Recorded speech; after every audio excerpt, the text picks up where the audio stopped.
শাসক বিরোধী তরজা থাকবে না তা তো হতেই পারে না, এই তরজা সব সময় চলতে থাকে। কিন্তু তা বলে পেটানোর নির্দেশ, সেই নিদান কি সত্যিই দেওয়া যায়?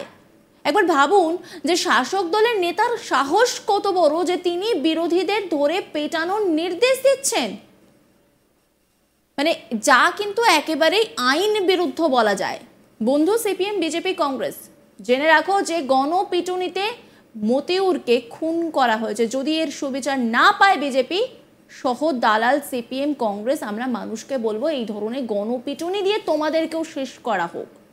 গণপিটুনি তোমাদের কাম্য, গণপিটুনি ছাড়া তোমাদের আর নিস্তার নেই। প্রকাশ্য সভায় এবার বিরোধীদের গণপিটুনির নিদান দিলেন তৃণমূলের জেলা সভাপতি। কি অবস্থা একবার ভাবুন, বলছেন যে গণপিটুনি ছাড়া তোমাদের আর নিস্তার নেই। দুই মন্ত্রীর উপস্থিতিতে বিরোধীদের হুমকি দিলেন তৃণমূলের মালদা জেলা সভাপতি আব্দুর রহিম বক্সী। তার বিতর্কিত মন্তব্য নিয়ে তোলপাড় শুরু হয়েছে। জনসভায় ভাষণ দেওয়ার সময় অন্যান্য রাজ্যে বাংলার শ্রমিকদের মৃত্যুর বিচার না হলে তিনি বিরোধীদের গণপিটুনির হুমকি দিয়েছেন। মালদার চাঁচলের ভিন রাজ্যের পরিযায়ী শ্রমিকদের পিটিয়ে খুন করার প্রতিবাদে সভা থেকে বিরোধীদের এইভাবেই হুঁশিয়ারি দেন তৃণমূল সভাপতি। জেলা তৃণমূল সভাপতি আব্দুর রহিম বক্সী বলেন, বন্ধু সিপিএম বিজেপি কংগ্রেস, জেনে রাখো যে গণপিটুনিতে মতিউরকে খুন করা হয়েছে। যদি এর সুবিচার না পায় বিজেপি সহ দালাল সিপিএম কংগ্রেস, আমরা মানুষকে বলবো এই ধরনের গণপিটুনি দিয়ে তোমাদেরকেও শেষ করা হোক। গণপিটুনি তোমাদের কাম্য, গণপিটুনি ছাড়া তোমাদের আর নিস্তার নেই। কি বলছেন তৃণমূলের জেলা সভাপতি আব্দুর রহিম বক্সী, শোনাবো আপনাদের। পশ্চিমবঙ্গের বুকে কোটি কোটি পরিযায়ী শ্রমিকরা বাইরে থেকে সেখানে কাজ করে, একটা লোকের গায়ে আঁচড় পড়ে না। পশ্চিমবঙ্গের মুখ্যমন্ত্রী মমতা ব্যানার্জি সর্বস্তরের মানুষকে সমস্ত ধরনের নিরাপত্তা দেওয়ার ব্যবস্থা করেছেন। কিন্তু বিজেপি শাসিত রাজ্যগুলোতে দিনের পর দিন বাঙালিকে চিহ্নিতকরণ করার মধ্য দিয়ে কখনো গৌরক্ষকের নামে, কখনো আর কোনো নামে পিটিয়ে পিটিয়ে শুধু খুন নয়, তাদেরকে লাইভ টিভিতে দেখানো হচ্ছে, কুড়োল দিয়ে কাটা হচ্ছে, কোথাও লাঠি দিয়ে মারতে মারতে যতক্ষণ পর্যন্ত না তার শেষ নিঃশ্বাসে ত্যাগ করছে ততক্ষণ পর্যন্ত মারছে। হরিয়ানার সাবির আলী, তাকে যখন হলো সেখানকার মুখ্যমন্ত্রী, তাকে জিজ্ঞাসা করা হচ্ছে বিজেপির মুখ্যমন্ত্রী যে আপনি কি বিচার করবেন? তিনি বলছেন শ্রমিক তো বাইরে, তার বিচার করার দরকার নেই, যারা তারা হচ্ছে আমাদের এখানকার মানুষ, তাকে সমস্ত ধরনের নিরাপত্তা দিব।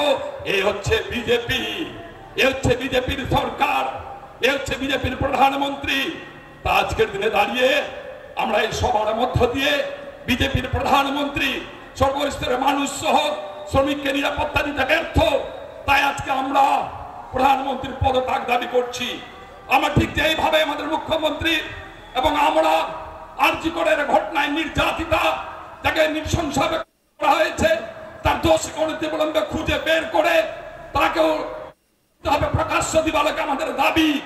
ঠিক সেইভাবে গোটা ভারতবর্ষ জুড়ে যেভাবে শ্রমিকদের হচ্ছে, দিকে দিকে খোদ শ্রমিকদের মেরে ফেলার চেষ্টা করা হচ্ছে, তাদেরকে তাদের শাস্তির দাবি রাখছে আজকে এই মঞ্চ থেকে আমরা বন্ধ।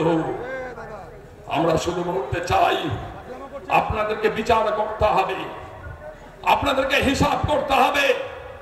বিজেপি শাসিত রাজ্যগুলোতে যেখানে যেখানে শ্রমিক হচ্ছে, আজকে শ্রমিকদের পিটিয়ে করা হচ্ছে, আজকে বিজেপি হাতে মোমবাতি নিয়ে মিছিল করে না বন্ধ। এসপি অফিসে ভাঙার জন্য লাল ঝান্ডা ঘাড়ে করে ভাড়া করা কয়েকটি লোক নিয়ে সিপিএম বন্ধুরা ইনকলাব জিন্দাবাদ, ইনকলাব জিন্দাবাদ বলতে বলতে এসডি অফিসে ফালতুতে ব্যারিকেডে ধাক্কা মেরে দেখান। আমি তো বলি পুলিশকে ব্যারিকেডটা ছেড়ে দেন তো দেখি দৌড়িয়ে কত দূর যেতে পারে, কত দূর দৌড় আছে। সেই সিপিএম বন্ধুরা এখানে মিছিল করছেন, মমতা ব্যানার্জির পদত্যাগ চাই, মমতা ব্যানার্জির সরকারকে ভেঙে চুরমার করে দাও, তাকে সমর্থন করছে কংগ্রেসরা।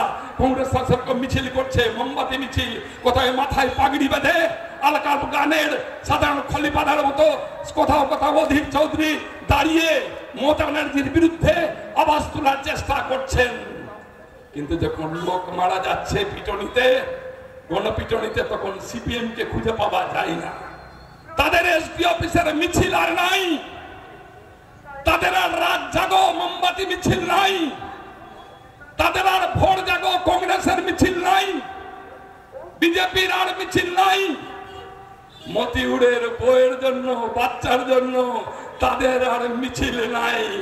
বন্ধ সিপিএম, বিজেপি, কংগ্রেস, জেনে রাখো যে গণপিটুনিতে মতিউরকে করা হয়েছে।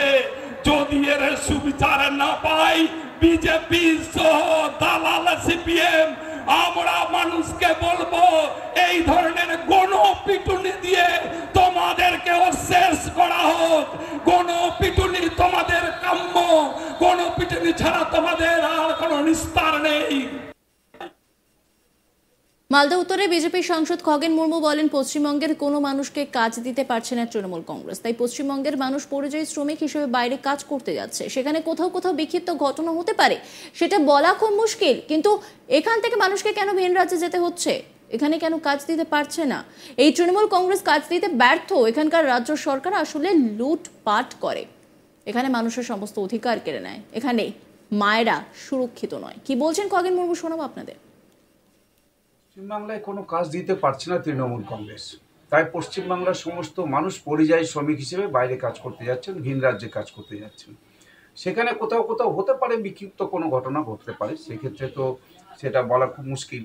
কিন্তু এখান থেকে মানুষকে যেতে হচ্ছে কেন বাইরে, ভিন রাজ্যে কেন যেতে হচ্ছে? আসলে এখানে কাজ দিতে পারছে না। এই তৃণমূল কংগ্রেস হচ্ছে ব্যর্থ কাজ দিতে। এখানকার রাজ্য সরকার আসলে শুধু লুটপাট করে, টাকা চুরি করে, মানুষের সমস্ত অধিকার তারা হচ্ছে সমস্ত কেড়ে নেয়, কোনো অধিকার নেই। এখানে মায়েদের কোনো সুরক্ষা নাই। যে দেখছেন যে আরজি করে কি ঘটনা ঘটলো আরজি কর মেডিকেল কলেজ হসপিটালে, তো অর্থাৎ মানুষের কোনো সুরক্ষা নেই। মানে নিজের রাজ্যের কথাটা ভুলে যাচ্ছেন, ভিন রাজ্যের কথা বলতে এসছেন। আসলে এই চোর, এরা হচ্ছে যে লুটেরা, এই লুটেরাদের মুখ থেকে কি বেরোবে এর চাইতে?